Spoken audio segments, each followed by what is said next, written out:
Nabi sebut dalam satu hadis, wallahu taala a'lam, bila akan berlaku kita tak tahu. Sabda Rasulullah sallallahu alaihi wasallam, umranu Baitul Maqdis kharabu Yathrib. Akan sampai satu masa nanti Baitul Maqdis akan dibangunkan, akan menjadi satu kota yang mewah, satu bandar yang mewah. Kata para ulama hadis, bandar yang mewah itu sama ada disebabkan pemerintahan Islam berpindah ke Baitul Maqdis ataupun ke Syam, ataupun yang kedua, bandar itu akan menjadi satu bandaraya yang mewah, bandaraya yang agung, bandaraya yang maju satu hari nanti, disebabkan orang ramai berpindah ke sana, bangunan-bangunan akan dinaikkan dan banyak harta akan dipindahkan ke sana. Bila tu tuan-tuan? Nabi sebut dalam hadis ni, pembangunan bandaraya Baitul Maqdis akan berlaku ketika mana kharabu Yathrib, Madinah menjadi sunyi. Hari ni Madinah macam mana, tuan-tuan? Ramai orang pernah pergi Masjid An-Nabawi ataupun kota Madinah. Bandar dia bersih, maju, banyak bangunan mewah, melebihi 1000 hotel mewah. Hotel-hotel yang 5 bintang, 4 bintang ni. Akan sampai satu masa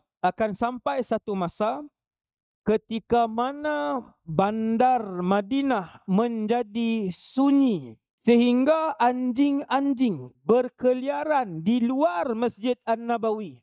Ni bukan tunjuk kehinaan Masjid Nabawi, nak bagi tahu kata sunyi. Waktu Madinah menjadi sunyi itu, ketika itu Baitul Maqdis akan bertukar menjadi bandaraya yang maju dan mewah. Waktu tu. Bila? Wallahu a'lam. Tapi dia akan berlaku. Dia akan berlaku dan keadaan itu akan disaksikan oleh kita semua. Tuan-tuan, kita akan lihat orang yang sempat lah. Kalau meninggal esok, wallahu a'lam lah. Saya pun tak tahu kan. Bila, kita tak tahu. Tapi Nabi bagi tahu dia punya ukuran dia. Umranu Baitul Maqdis, ketika mana Baitul Maqdis menjadi bandaraya yang mewah, waktu itu kota Madinah Al-Munawwarah akan jadi sunyi. Macam-macam ulama hurai.